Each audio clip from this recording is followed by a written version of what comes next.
안녕하세요. 김연지입니다. 어, 지금 유발 하라리의 사피엔스 책을 리뷰하고 있는 중인데요. 오늘은 그 세 번째 시간, 인류의 통합에 대해서 진행하도록 하겠습니다. 지금이 새벽이라 목소리가 많이 가라앉아 있습니다. 네, 그 세 번째 시간은요, 그 인지혁명을 지나쳐서 그 다음에 농업혁명을 거치고 그 뒤에는 어떻게 인류가 하나의 방향성을 가지고 가게 됐는지 그 역할을 한 요소들에 대해서 살펴보게 될 것 같아요. 그래서 돈과 제국과 종교 세 가지에 대해서 요약적으로 훑어보게 됩니다. 문화는 수백만이 효과적으로 협력하게 해주는 인공적인 본능이라고 할 수 있는데요. 만들어진 거죠. 20세기 전반에는 문화는 불변의 본질이라고 생각해 왔고요. 이것은 완벽한 것이다. 바뀔 것이 아니다라고 생각했지만 오늘날에는 끊임없이 변화한다고 인지를 하고 있는 상황이죠. 내적 모순이 있기 마련이기 때문에 그 모순을 중재하고 없애기 위해서 계속해서 변화해가는 모습을 가지고 있습니다. 그 모순에 대해서 예를 들어보면 기독교와 기사도 같은 경우에 기독교는 이렇게 말하죠. 부와 유교의 명예는 되게 위험한 거다, 유혹이다. 그래서 그리스도를 따라서 폭력과 방종을 피하고 뭐 예를 들어서 왼쪽 뺨을 맞으면 반대쪽 뺨도 대라. 뭐 이렇게 말하는 것이 기독교고 기사도 같은 경우는 영주의 성에서 열리는 파티라던가 그런 파티에서는 되게 추잡한 농담이나 유혈이 낭자한 전쟁 얘기를 들리고 그런 얘기를 즐기고 또 수치스럽게 사느니 죽는 게 낫다 뭐 이런 얘기를 하고 있는데 성당 기사단이나 간호 기사단 같은 것이 있습니다. 그래서 기독교와 기사도가 사실 이 두 개를 보면 기독교는 명예는 위험하다, 부는 위험하다 라고 하지만 기사도는 화려한 파티랑 전쟁 얘기 그리고 명예를 굉장히 높이 여기는데 이 두 개가 결합된 것들이 있는 거죠. 성당 기사단, 간호 기사단. 그래서 중세 문화는 이 둘의 조화를 실패한 문화들이라고 말하면 됩니다. 그래서 새로운 문화들이 등장하게 되는 거죠. 그리고 또 모순의 두 번째 예는 평등과 개인의 자유는 사실 굉장히 모순되는 요소들이거든요. 평등을 보장하는 방법은요. 형편이 좀 더 나은 사람의 자유를 제한하는 것밖에 없습니다. 그래서 어떻게 보면 오늘날의 세계는 이 둘의 조화를 실패하고 있는 상황인 거죠. 평등과 자유를 둘 다 굉장히 추구하잖아요. 특히나 뭐 프랑스 같은 경우는 자유, 평등, 박애 이 세 개가 국가의 원칙이잖아요. 굉장히 아름답긴 하지만 두 개가 모순되는 특징을 가지고 있죠. 여기서 이제 우리가 인지 부조화라는 걸 보이고 있다는 걸 알게 되는데요. 보통 인간 정신의 실패다, 인지 부조화라는 부분이 알고 있는 것과 하는 행동과 다른 부분이요. 그런데 사실 그것이 핵심이라고 할 수도 있습니다. 만약에 인간이 모순되는 가치를 못 품었다면 문화 자체를 건설하거나 유지하지 못했을 거라는 뜻이죠. 그래서 이제 무슬림을 이해하고 싶다면 그들이 소중히 여기는 가치를 보지 말고 딜레마가 되는 현장들을 봐야 더 깊숙이 이해할 수 있다. 이렇게 이제 보통 얘기합니다. 꼭 무슬림 말고 예를 든 건데 뭔가를 이해하고 싶다면. 그래서 우리는 역사의 방향성이 있을까? 이런 질문을 하게 되는데요. 문화의 변화는 무작위적일까? 아니면 전체적인 패턴이 있는 걸까? 이 전반적인 문화가. 대답을 하자면 방향성이 있다라고 말할 수 있습니다. 수천 년 단위를 볼 때 역사는 통일되는 방향으로 움직이고 있었어요. 방향성이라는 게 뭐 어떤 문화 쪽으로 수렴된다라기보다는 전체적으로 하나로 가고 있다. 뭐 두 개가 합쳐지고 세 개가 합쳐지고 하나가 또 이쪽 저쪽을 다 아우르고 이런 식으로 통일 향해 움직이는 방향성을 갖고 있다고 할 수 있습니다. 한번 그 진행 사항을 한번 보게 되면 기원전 1만 년 전에는 수천 개의 인간 세상이 있었는데 기원전 2000년쯤에는 수백에서 2, 3천 개 정도의 세상이 있었습니다. 1450년쯤으로 가보면요.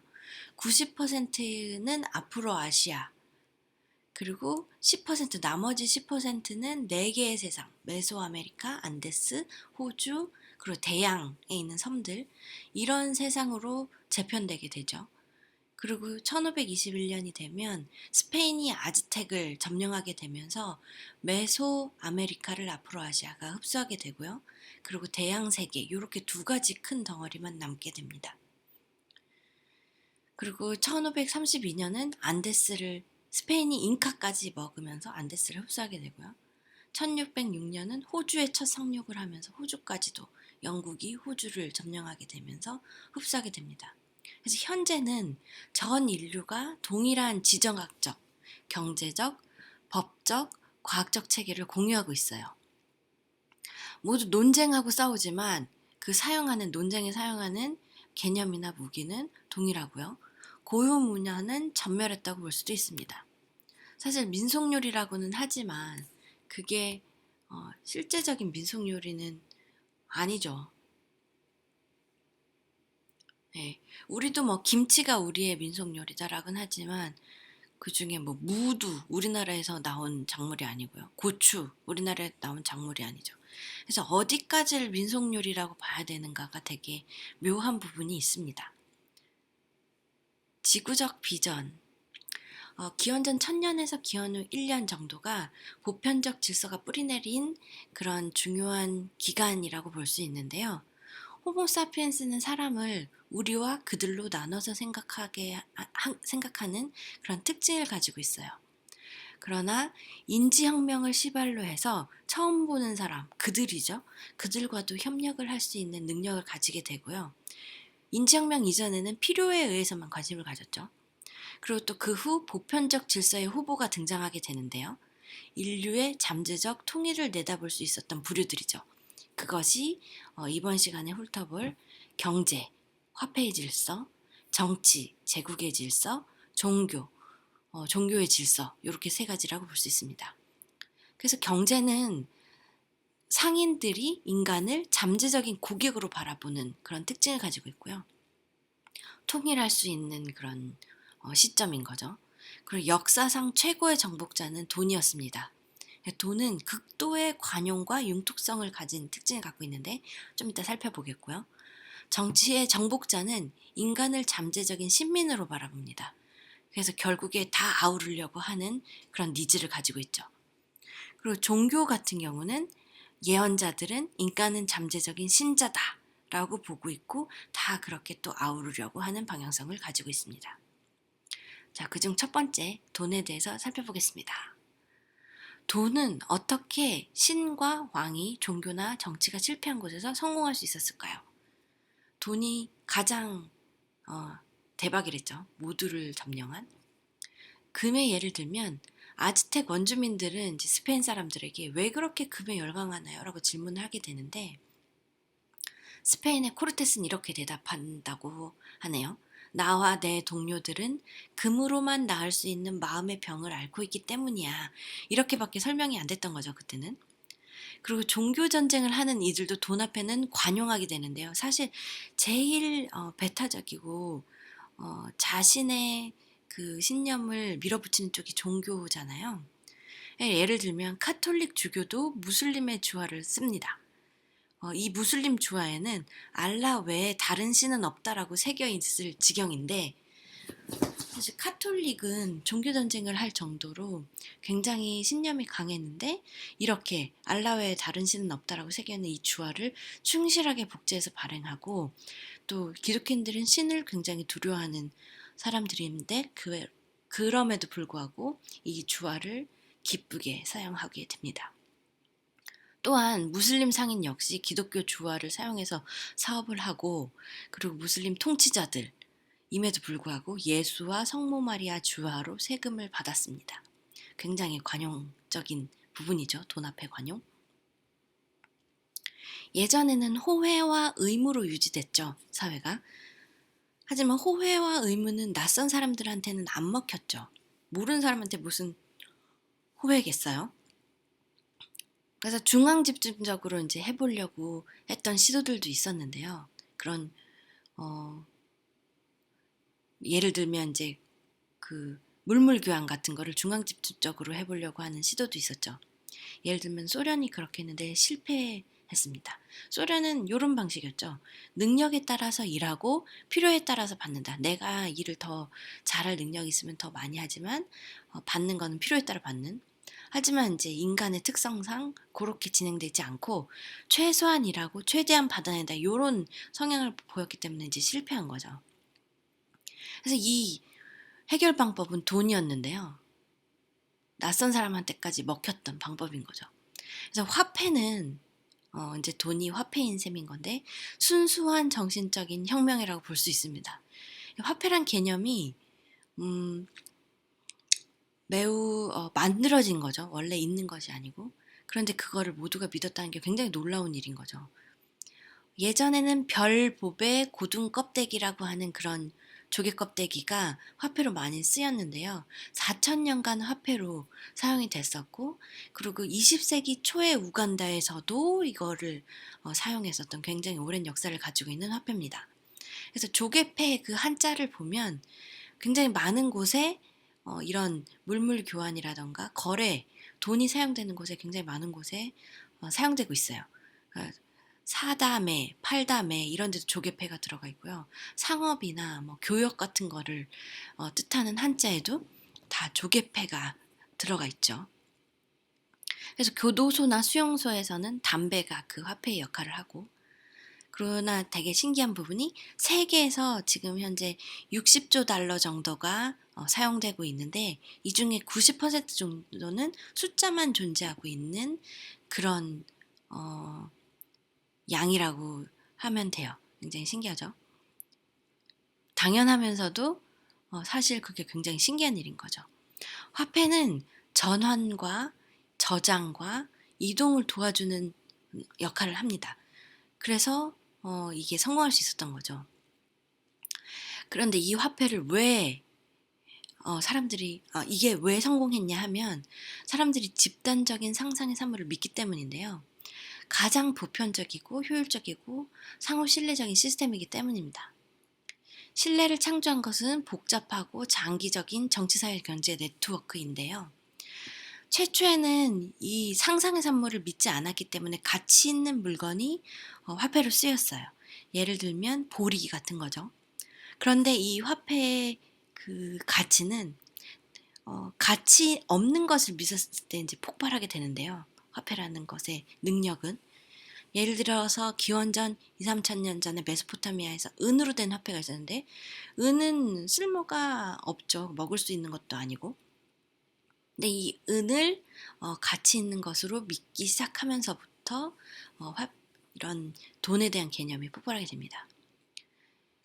그래서 주화에는 그 후에 이제 이 은 같은 주화에는 이 양이 얼마나 되는가 무게와 이게 진짜 은 맞다라는 보증자를 새김으로써 왜냐면 이거는 가치를 정확하게 판단할 수 없는 부분이기 때문에 그걸 믿을 수 있도록 보증을 조금 해주는데요.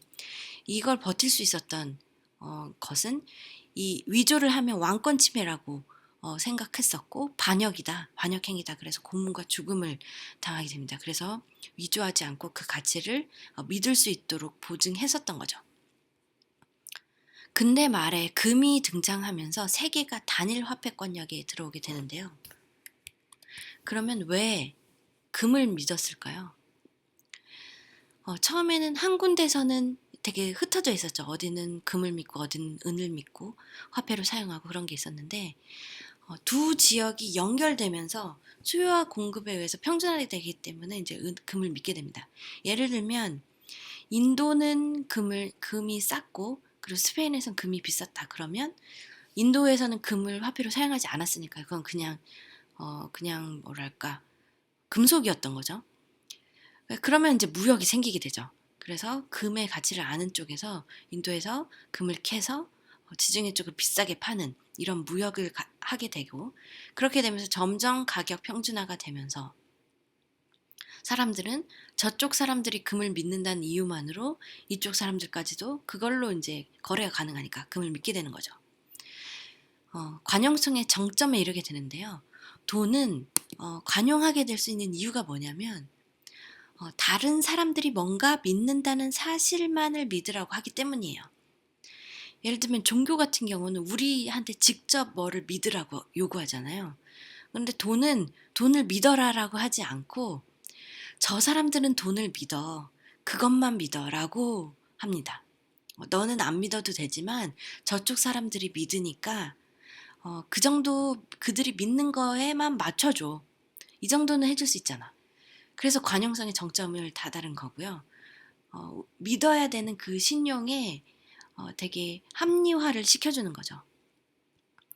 그리고 유일하게 모든 문화적 간극을 메울 수 있는, 그리고 사람을 차별하지 않는 유일한 신뢰 시스템이 돈입니다. 그래서 그 돈의 대가는 보편적인 전환성을 가지고 있고 보편적인 신뢰를 가지고 있지만 인간의 가치를 높이 사는 것이 아니라 수요와 공급의 냉정한 법칙을 높이 사는 이런 어두운 점이 있습니다. 되게 냉정하죠. 인간의 경제사는 그렇지만 되게 미묘한 부분이 있어서 돈에 의존하기는 하지만 이 돈이 인간적 가치와 관계를 손상시킬까봐 두려워하는 또 이렇게 상반된 부분을 가지고 있고요. 또한 인류의 통합은 순수하게 경제적 과정으로만 봐서는 이해가 불가한 부분이 있습니다. 그래서 나머지 그 부분도 살펴보죠. 그 다음 제국, 정치에 대한 부분입니다. 역사에 정의란 없다라는 것이 또 이제 나오게 되는데요. 예를 들면 이제 그 제국이 어떤 자그마한 민족을 정복하게 될 때 그 정복당하려고 했던 곳이 나는 정복당하기 싫어 해서 한 그 부족이 모조리 자살한 사례도 있고 그런데요. 그래서 후대에 가면서 이제 그게 신화처럼 구전되고 그게 나중에는 오페라로도 나오고 이런데 되게 웃긴 부분은 그렇게 오페라로 불려지는 그 노래는 정복자의 언어이고 그게 구전되면서 기록되고 한 것도 정복자들이 그거를 살려내서 그 민족은 다 죽었잖아요. 살려내서 그거를 귀히 여겨서 그 가치를 그 이야기를 전승했기 때문에 나온 거죠. 그래서 굉장히 묘한 부분이 있습니다.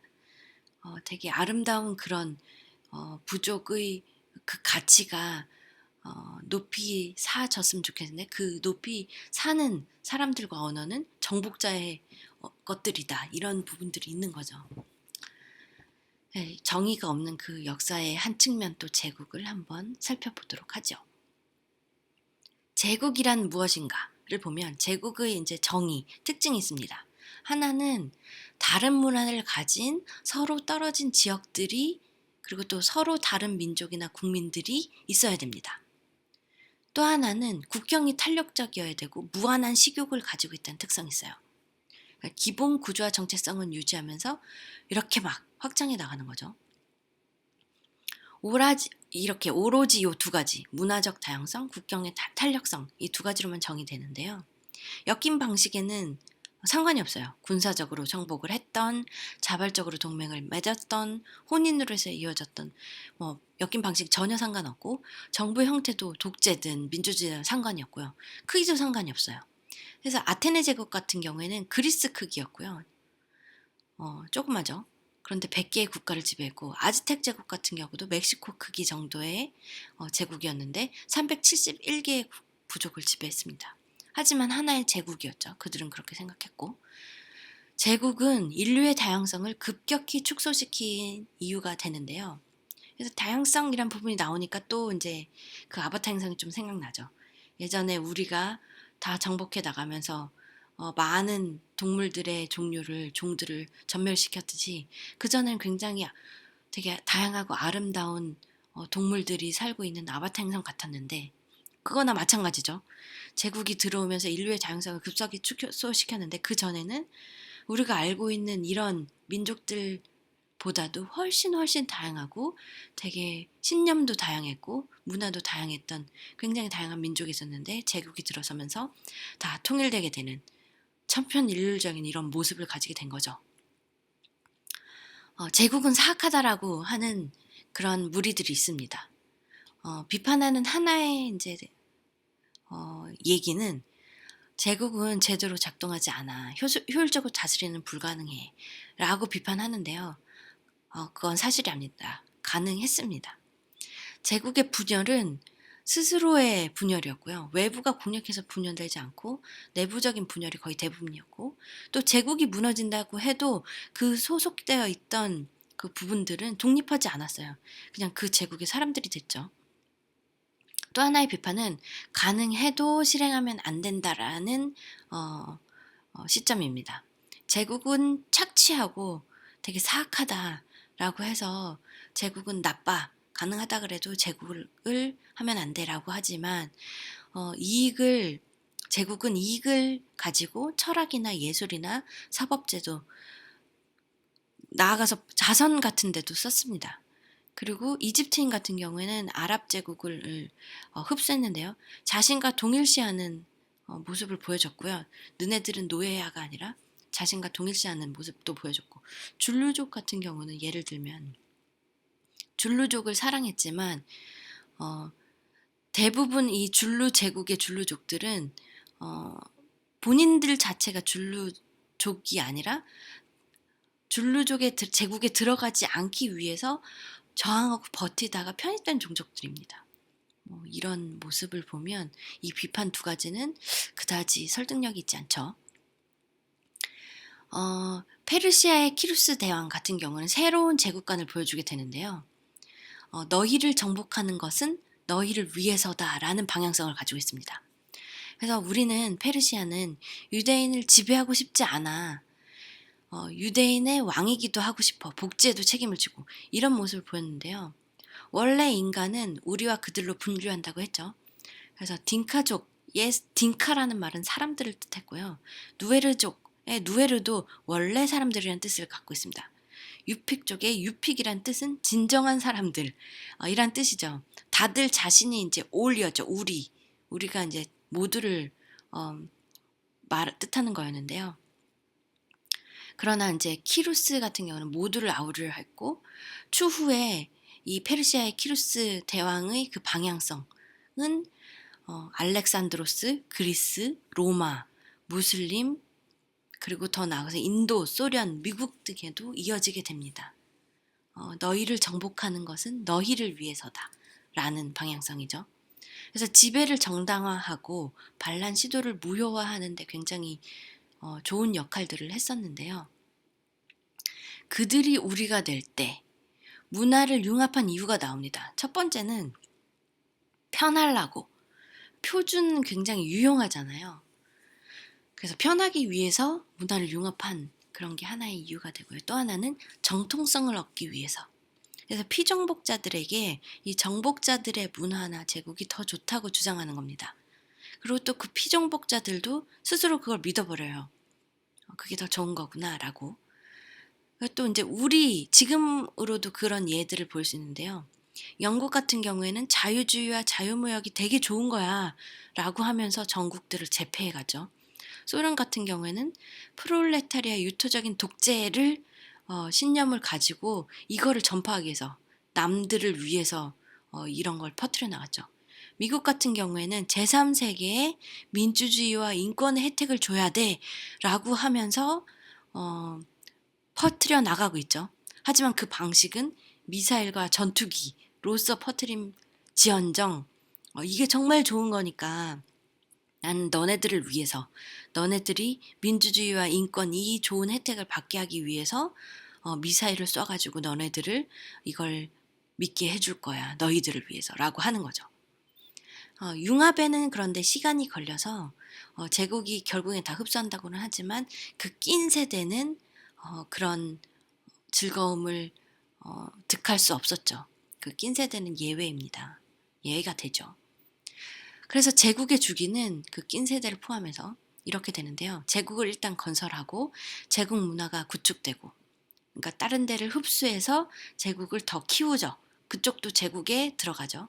그리고 제국 문화가 구축이 되는데 피지배 민족들이 이제 그 후에 문화를 받아들이고 그런 시점이 지나면 피지배 민족들이 동일한 지위를 요구하고 또 동일한 지위를 갖게 되고요. 그리고 나중에는 제국을 설립한 자들이 세대가 계속 바뀌게 되니까 지배력을 잃고 다인족 엘리트의 세대로 넘어가게 되고 문화는 계속해서 지속되게 되는 이런 주기를 가지고 있습니다. 역사상에 선인과 악당이 있는가? 라고 볼 수 있는데요. 한번 살펴보게 되는데요.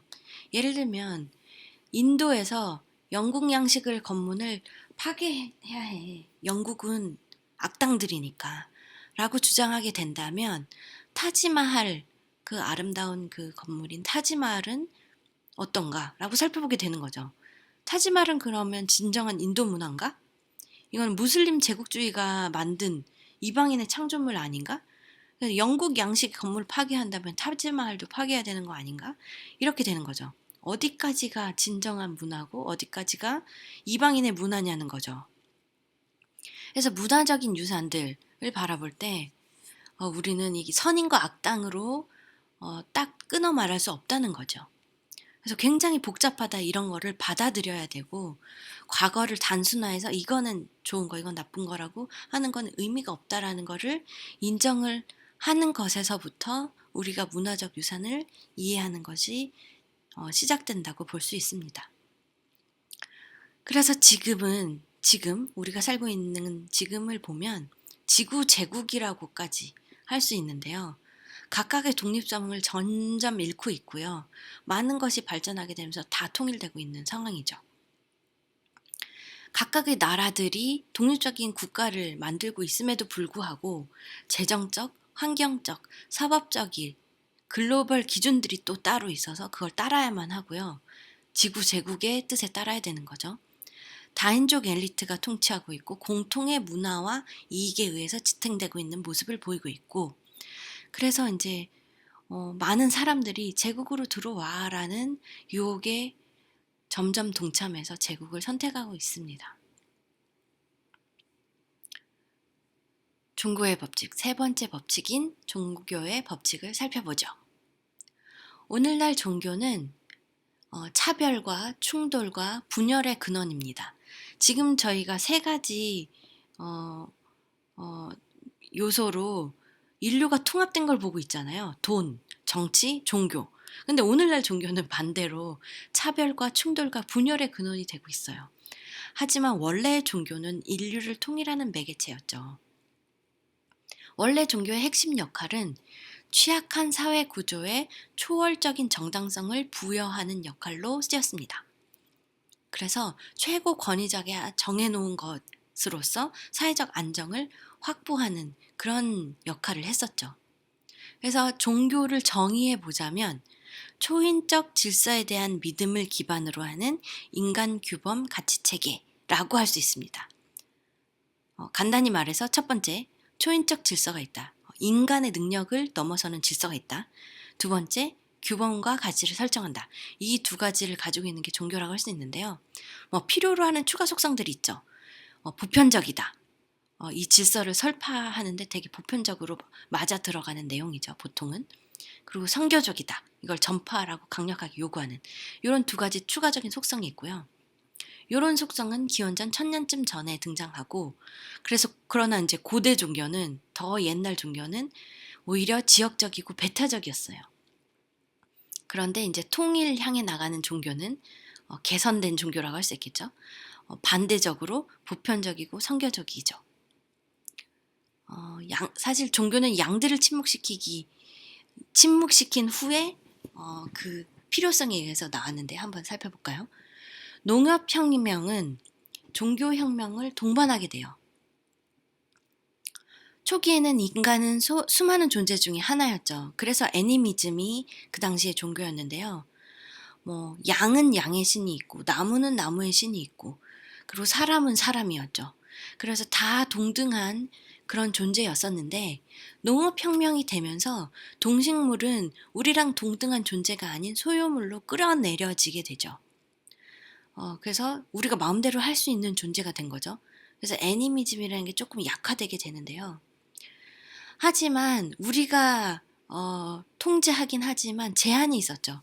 우리가 양이 막 그 다산하고 이런 걸 우리가 마음대로 할 수는 없었던 거죠. 막 다 죽기도 하고요. 병들어서. 통제력에는 제한이 있었습니다. 그래서 그 제한되어 있는 것을 극복하기 위한 방법으로 신들을 등장시키게 되는 거죠. 그래서 동식물과 인간 사이를 중재합니다. 그 신들이. 그래서 풍요의 신한테 빌어서 더 풍년이 되었으면 하는 거를 바라게 되고 그런 거죠. 그리고 처음에는 지역의 정령들로 충분했지만 왕국이 커지게 되자 권력을 가진 신이 필요하게 됩니다. 이러면서 이제 다신교가 등장하게 되는데요. 풍요의 여신이라든지 전쟁의 신이라든지.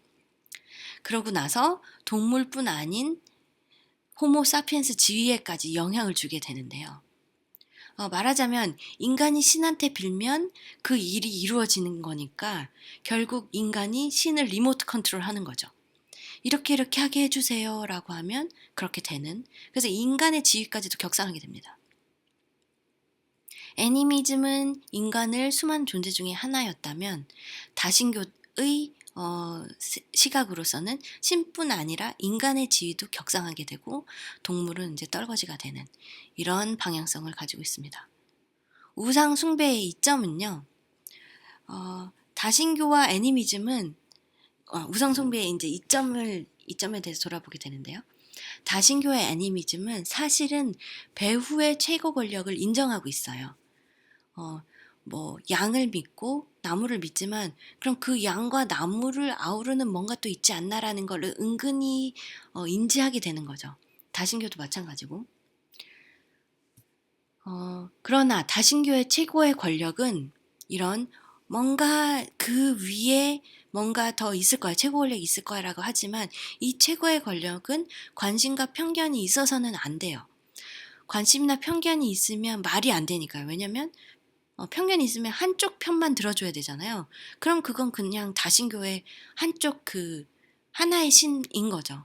그래서 최고의 권력은 편견이 있어서는 안 되죠. 그래서 그리스 같은 경우에는 제우스 신이라든지 이런 되게 다양한 신들을 섬겼지만 그들을 아우르는 최고의 권력인 운명의 여신한테는 제물을 바치지 않았어요. 그들한테는 제물을 바쳐봤자 관심이나 편견이 없기 때문에 나한테 좋은 걸 해주지 않거든요. 힌두교도 가장 최고 권력이라거나 최고의 가치인 아트만에게는 사원을 짓지 않았고요. 지어봤자 아무 의미 없으니까 필요 없는 건 안 하는 거죠.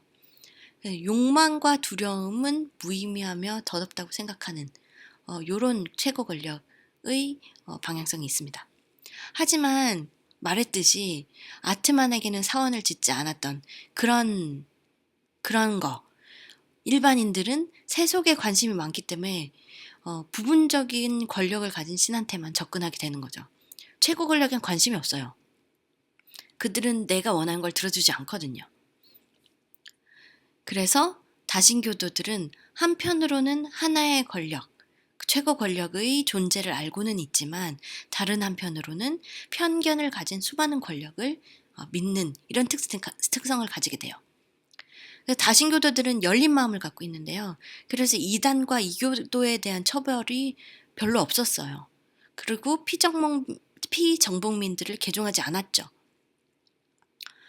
로마를 살펴보면 우리가 로마는 되게 사악하고 기독교인들 탄압했다라고 얘기하고 있는데 기독교만 유일하게 탄압했었던 거고요. 다른 종교들은 다 오케이 했어요.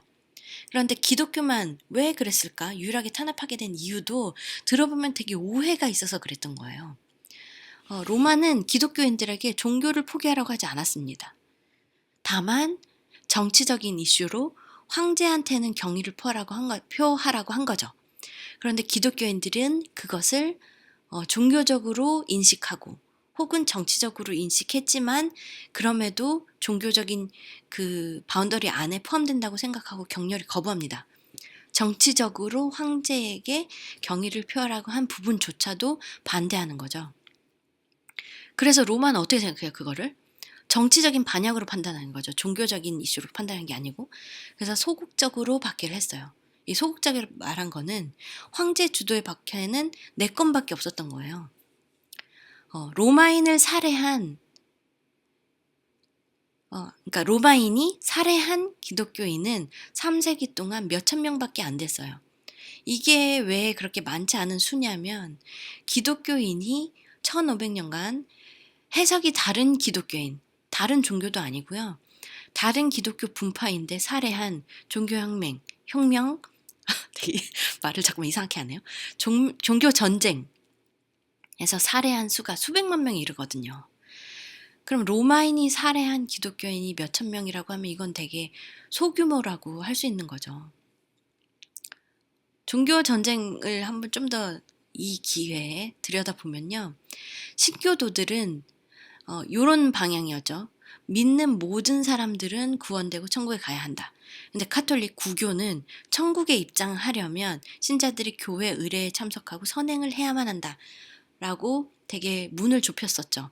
그래서 이 신교와 구교의 전쟁이 계속 있게 되는데 한 예, 성 바르톨레메오 축일의 대학살의 예를 보면요.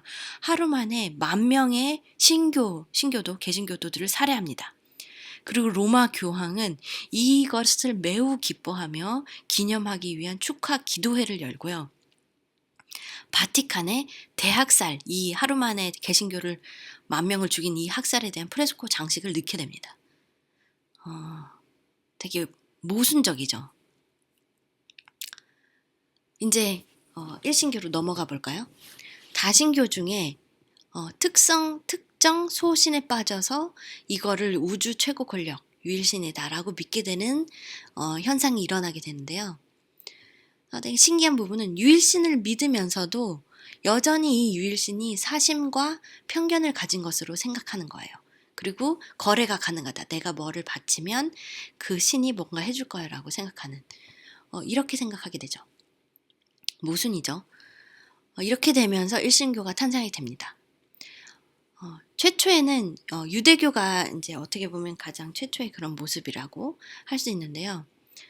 그 이스라엘 지방의 지역적인 신이었죠. 지역적인 일신론이었던 유대교가 우주 최고 권력은 사심과 편견을 가지고 있다. 왜냐면 그분의 관심이 이 이스라엘 지역에 있으니까.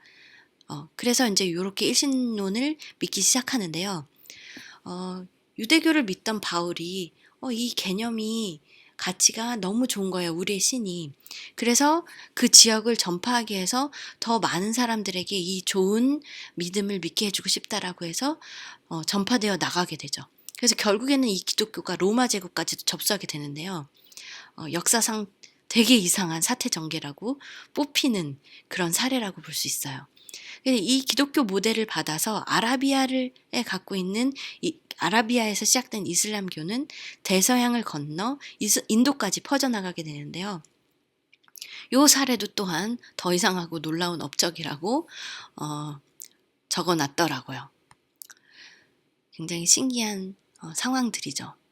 왜 그렇게 됐을까를 설명하려면 딱히 설명이 되지 않아요. 그냥 그때 그렇게 된 거죠. 일신교는 특징이 있어요. 광신적이고 전도에 헌신한다는 특징을 가지고 있는데요. 경쟁 상대를 폭력으로 말살시켜요. 그런데 이게 말이 돼라고 하지만 이게 효과가 있습니다. 그래서 이 사례를 계속 펼쳐나가게 되는데 일신교의 전파 상황을 살펴보면요. 기원 후 100년 전만 해도 일신교는 전무했습니다.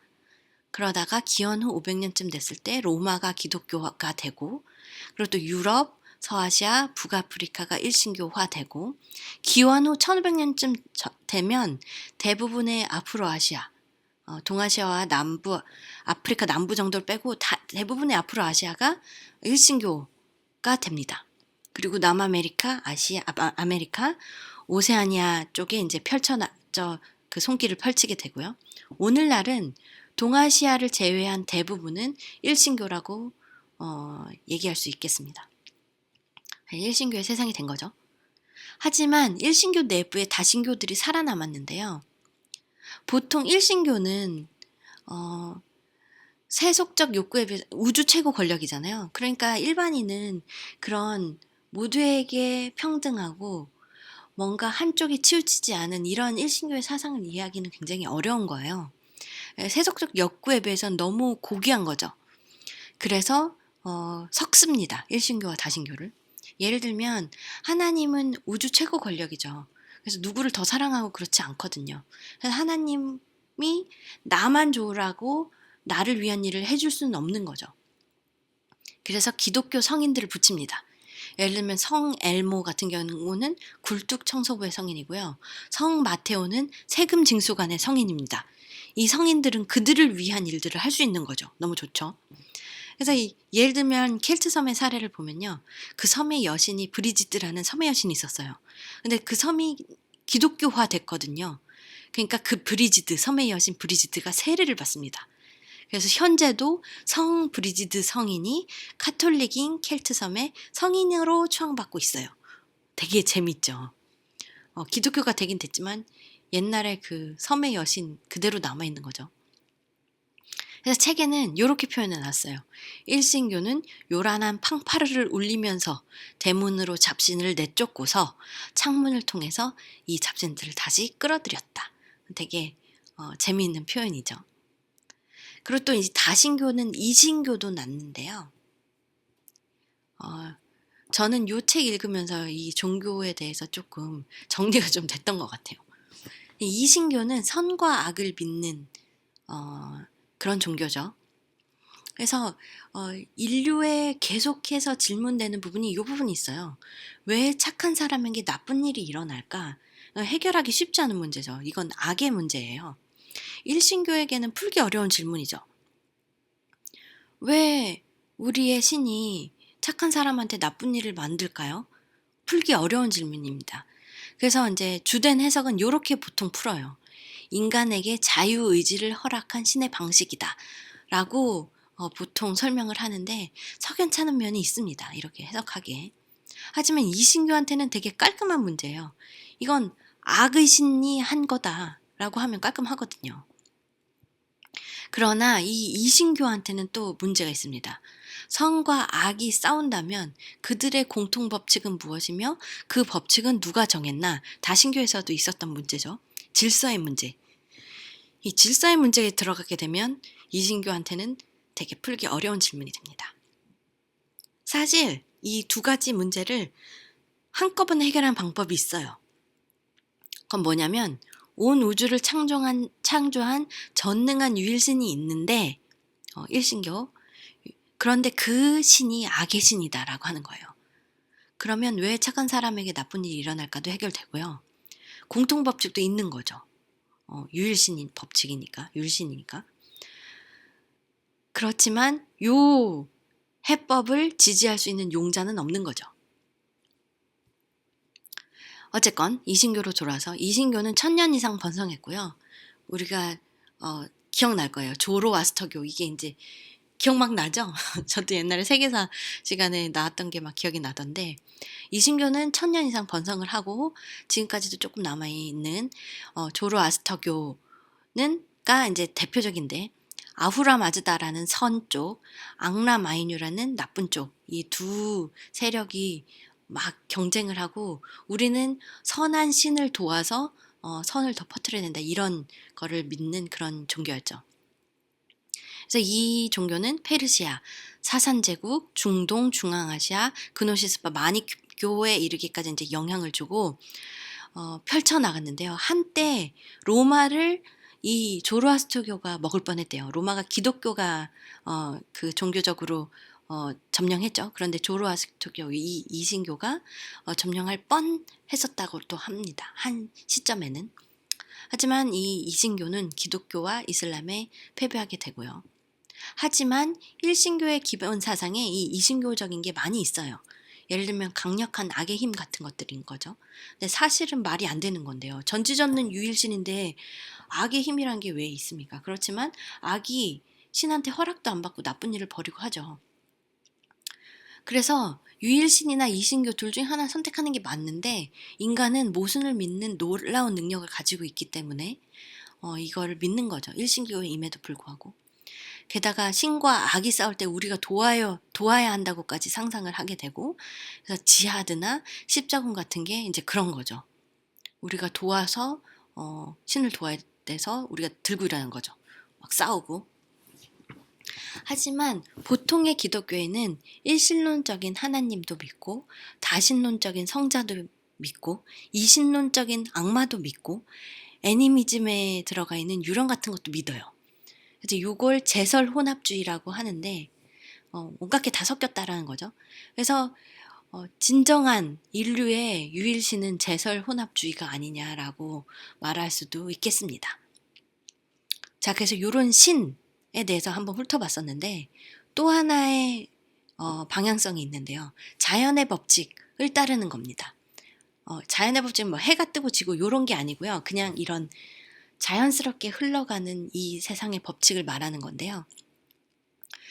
종교의 공통 특징은 초자연적인 실체에 대한 믿음을 있다라는 건데 기원전 1000년쯤에 매우 새로운 종교들이 등장하게 됩니다. 이 신을 믿지 않는다는 거예요. 초자연적인 실체를 믿지 않는다. 요게 굉장히 특이한 겁니다. 그래서 신은 믿지 않고 자연적인 법칙의 소산이다. 모든 것들은. 그래서 나온 것들이 이런 것들이에요. 자인아교, 불교, 도교, 유교, 스토아 철학, 견유 철학, 에피쿠로스주의 이런 것들이 이제 나오게 됩니다. 종교가 아니기도 하지만 종교라고 부를 수도 있는 거거든요. 그리고 이제 불교, 그중에 이제 불교의 예를 들어보면요. 고타마 시타르타, 인간이 이런 생각을 한 거죠. 삶은 극심하고 무의미한 생존 경쟁이다. 이 경쟁에서 어떻게 벗어날 수 있을까? 하고 곰곰이 생각해 보다 보니까 번뇌는 사람의 마음에서 일어나는구나. 사람의 마음은 나쁜 것을 제거하려고 집착을 하거나 좋은 것을 계속 누리려고 집착을 하거나 이 둘 중에 하나인 거예요. 그래서 해법은 집착하지 않으면 되네 해서 이 집착하지 않을 수 있는 명상기법을 개발하게 되고요. 그래서 뭘 하고 싶은가에 집중하는 게 아니라 지금 나는 뭘 경험하고 있는가 딱 요거에만 집중하는 거예요. 그래서 이제 이거를 이뤄내면 완벽한 만족과 평온의 상태, 열반이라고 하죠. 여기에 이르게 되고 다 이제 그 집착에서 벗어나서 행복하게 되는 거죠. 행복도 아닌 거죠. 무에 이르는 거죠. 하지만 불교도의 99%는 열반에 못 가고 세속적인 성취 추구에 쓰죠. 그래서 만신전을 신봉하면서 자기 원하는 거를 빌게 되는데요. 부처나 보살은 열반으로 갈 능력은 있지만 연민 때문에 남아서 중생을 돕는 요런 사람들인 건데 요런 분들한테 이제 비는 거죠. 인간 숭배라는 부분으로 다시 또 이제 살펴보게 되겠는데요. 지난 300년간은 좀 요 위에는 기원전 1000년부터 새로운 종교가 나왔다고 했잖아요. 그래서 이런 것들인데 조금 더 지나가서 지난 300년간을 보면 유신론적 종교가 약화되고 세속화되고 자연법칙의 종교가 더더더 나오게 됩니다. 이 종교들은 자유주의, 공산주의, 자본주의, 민족주의, 사회주의라는 종교인데요. 스스로는 이데올로기라고 말하면서 종교가 아니라고 하는데 사실 용어상의 문제고 다른 게 별로 없어요. 이 이제 이데올로기 종교들은 보면 초자연적인 질서에 대한 믿음을 기초로 한 인간 규범과 가치 시스템이에요. 종교의 정의랑 똑같잖아요. 이게 종교의 정의였거든요.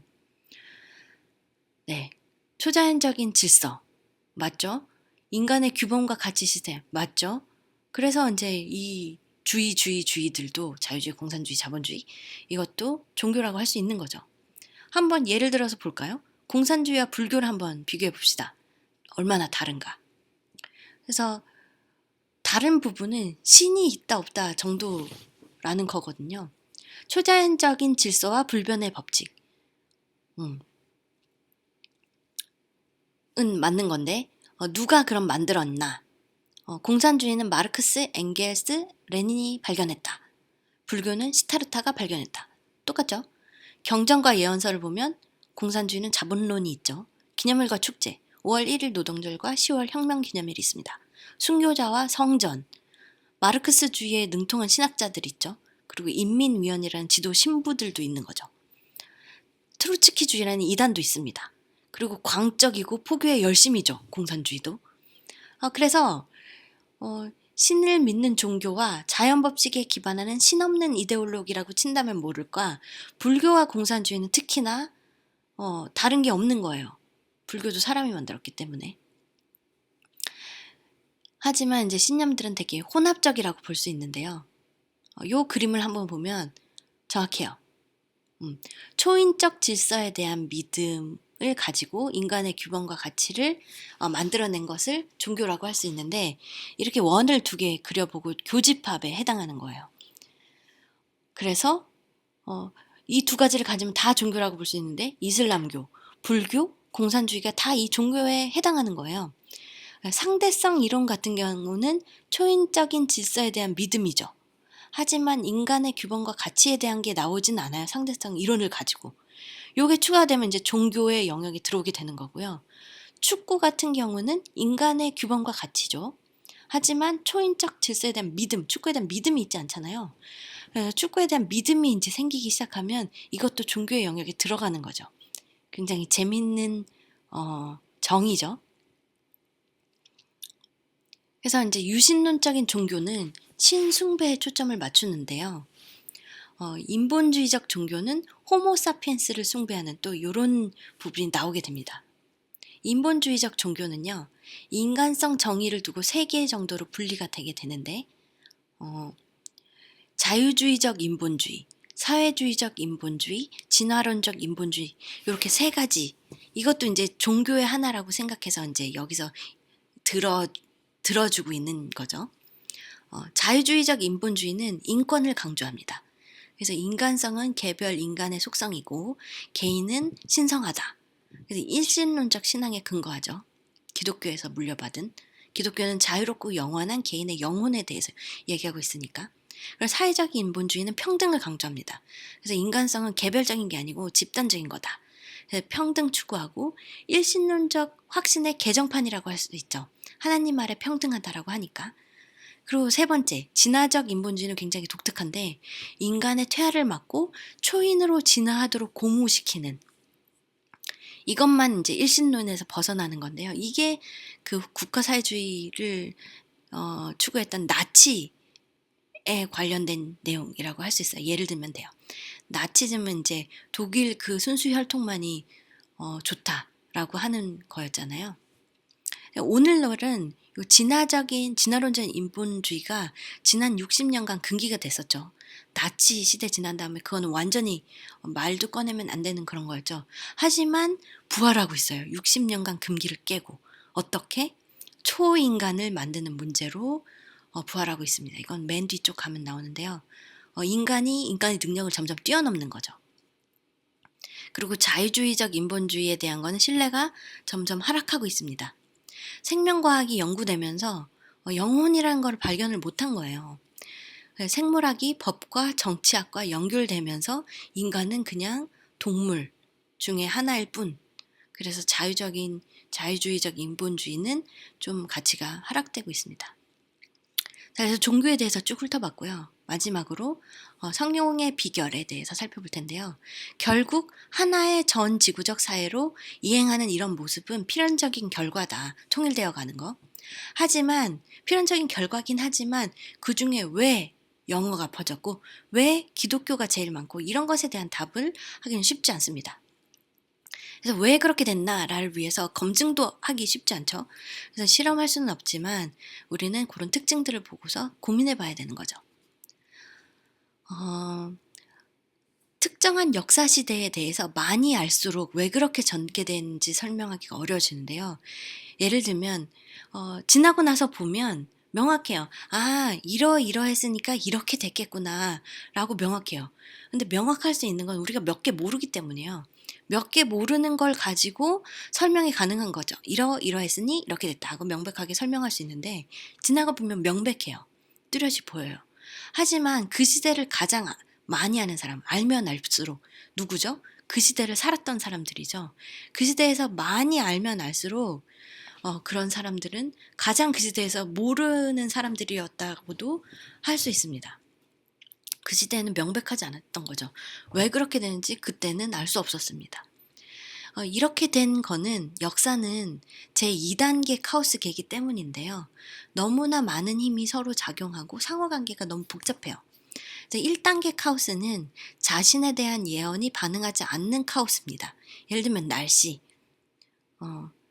날씨가 어떻게 되기 때문에 그 다음에 어떻게 되진 않죠. 날씨는 되게 복잡하긴 하지만 그 자신에 대해서 영향을 받진 않거든요. 2단계 카오스는 예를 들면 석유 가격 같은 거예요. 스스로에 대한 예측에 반응하는 카오스입니다. 석유 가격을 예측하면 반영이 돼서 예측이 실현이 안 되죠. 정치나 혁명도 예측을 하면 그때 혁명 안 하겠죠. 예측해서 이제 막을 테니까. 하지만 날씨는 내일 날씨 맑을 거야 라고 예측한다고 해서 내일 날씨 맑다고 했으니까 맑지 말아야지 이런 거 아니잖아요. 그래서 역사는 2단계 카오스 계기 때문에 너무나도 어려운 부분인 거고요.